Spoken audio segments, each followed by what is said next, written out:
DETV News is powered by DART, Delaware's transit service.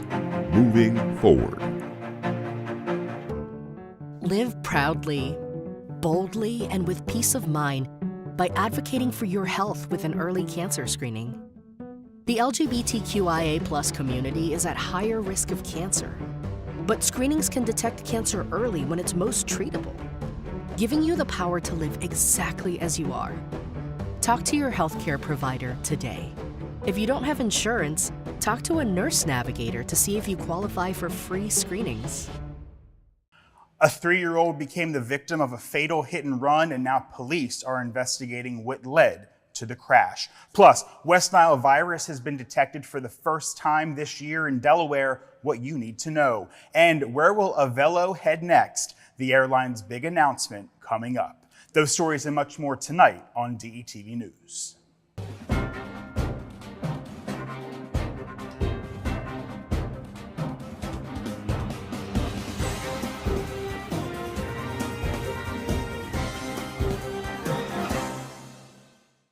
Hello and welcome to DETV News. I'm Matt Ford. Thanks for being with us tonight. Topping the news today, some homes and yards are still just a mess following storms that ripped through the Newark, Pike Creek, and Hockessin corridor Monday.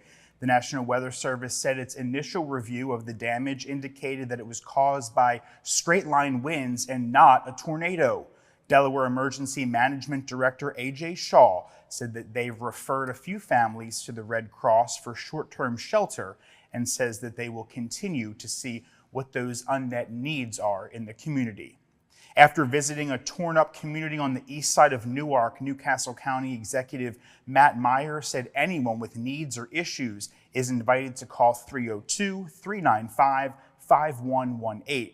Also, the Polly Drummond Hill Road Yard Waste site will be available this Thursday, August 10th, between 8 a.m. and 5 p.m. for people hoping to clean up their properties following the storm.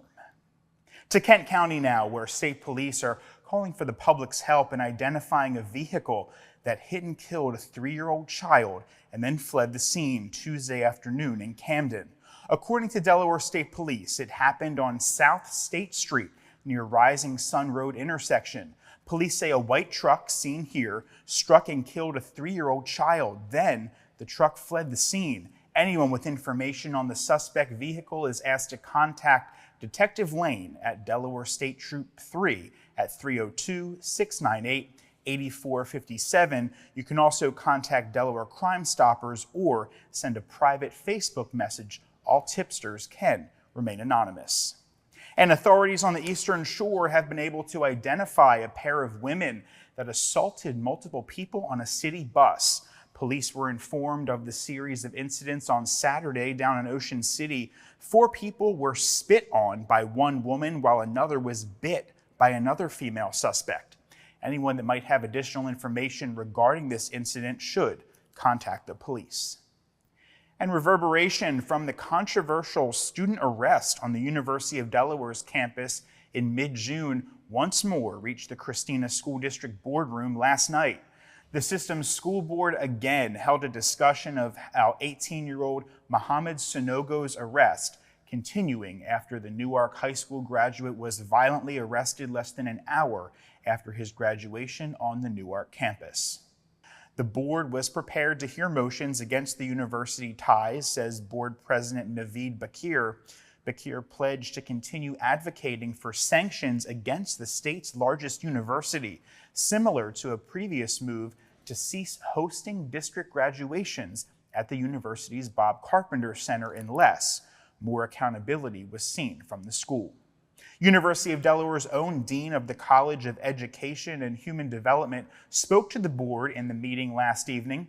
Representing his university, Henry pressed the relationship between Christina and the University of Delaware and said it was just too valuable to lose. Board President Donald Patton supported the move. In fact, he called upon the University of Delaware Police to act before this item can return to his agenda. And the Delaware Department of Natural Resources and Environmental Control has confirmed the presence of West Nile virus in a sentinel chicken for the first time in 2023. The chicken was sampled near Wilmington on July 31st and tested positive for the virus on August 4th. Now, while no human cases have been reported this year in the state, the risk of mosquito-borne diseases, including West Nile virus, persist until mid-October or even later. The public is advised to take precautions to avoid mosquito bites, such as wearing protective clothing and using insect repellent. Most people infected with West Nile virus do not develop symptoms, but about 20% can develop fever, body and muscle aches, headache, nausea, vomiting, and rash symptoms. A small number of people can also develop serious illnesses involving neurological problems, paralysis, and even possibly death. For more information on West Nile virus, visit the website seen on your screen. And Delaware schools are set to introduce a new school safety and wellness suite coming up this fall. It combines various elements to enhance student safety and well-being. The suite includes an anonymous reporting app called SafeDE. It offers crisis texting and mental health resources to students, as well as threat assessment and suicide risk assessment models accompanied by staff training. A case management system is also part of the suite, aimed at tracking students' progress and ensuring that they receive the necessary care and services throughout their K-12 education. Over 83,000 students in Delaware school districts and charter schools have already adopted this program, with efforts ongoing to onboard the rest of them, positioning Delaware as a leader in adopting this comprehensive safety and wellness platform. And as you may have heard, the 2023 Made in America Music Festival in Philadelphia has officially been canceled. Organizers announced that in a statement yesterday. Promoters said the annual festival would not take place due to severe circumstances outside of production's control. No specific reason was provided as to why the festival was canceled, but organizers said they look forward to returning to Benjamin Franklin Parkway in the great city of Philadelphia next year. All ticket holders will receive full refunds. This year's event was scheduled to be headlined by ZA and Lizzo on September 2nd and 3rd. A source close to the production says that ticket sales were simply not good for the event. Now, also, 3 of Lizzo's former dancers, as you may have heard, recently filed a lawsuit on August 1st, accusing the Grammy winner of sexual harassment and creating a hostile work environment. And more local, where will Avelo Airlines go next? Well, we'll know tomorrow when the airline announces 2 new tropical destinations from Wilmington Airport. The airline now serves the airport with 2 Boeing Next Generation 737-800 aircrafts with nonstop flights to 13 destinations in 5 southeast states. Avelo officials will gather with Delaware politicians and Delaware River and Bay Authority representatives at 10 a.m. Thursday at the airport to announce where the airlines will be flying next. Guesses on social media have included Cancun, Puerto Rico, and St. Thomas. We will keep you posted. And Wilmington Mayor Mike Przicki and Chief of Police Campos have announced the commencement of the 102nd Wilmington Police Academy, consisting of 7 recruits chosen from a pool of 51 applicants representing diverse backgrounds. This marks the most diverse class since 2013, with 85% comprising of minority recruits. The Academy's comprehensive training program includes physical fitness, classroom instruction, and practical training in areas such as de-escalation tactics and community engagement. The recruits, 5 of whom are already Wilmington residents, will prepare for careers in law enforcement with an emphasis on modern crime prevention methods and public service.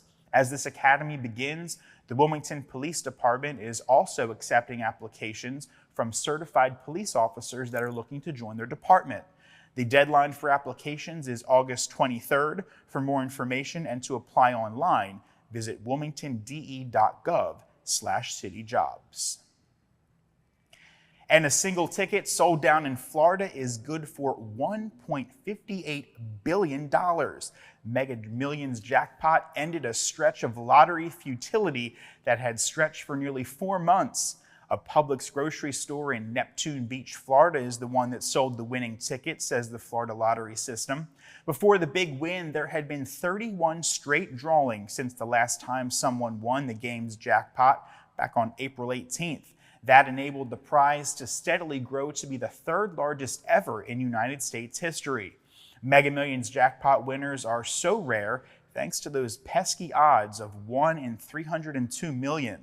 The $1.58 billion payout will go to the winner if they opt for an annuity doled out over 30 years. But people usually prefer a lump sum option, which for Tuesday's jackpot was estimated at just over $783 million. Still not bad, right? Mega Millions is played in 45 states, including right here in Delaware. And since we didn't win the Mega Millions, we can all go drown our sorrows in some good barbecue. How's that sound? A new restaurant opened its doors yesterday on Concord Pike. Mission Barbecue is officially now open. Photos posted on social media showed lines around the corner for the restaurant's pre-opening events. Now its neighbor, the brunch restaurant First Watch, is just days from doing the same thing. First Watch, a Florida-based chain, is planning to open on Monday, August 14th. Mission Barbecue and First Watch are replacing the Pier 1 imports in the Concord Gallery Shopping Center along the southbound lanes of Concord Pike in Tallyville. The Concord Pike location will be the third First Watch restaurant here in Newcastle County. First Watch is also planning to open a location in the Grove at Newark, the former College Square Shopping Center off of Library Avenue. Concord Gallery is also adding the Peach Cobbler Factory, that sounds delicious, a Nashville-based dessert shop specializing in cobbler, banana pudding, and cinnamon rolls. Well, that's going to do it for today's edition of DETV News. Be sure to like and follow us across your favorite social media platforms. And for a look at what's happening around Delaware, check out our website. That's detvch.com. With this edition of DETV News, I'm Matt Ford. See you again soon.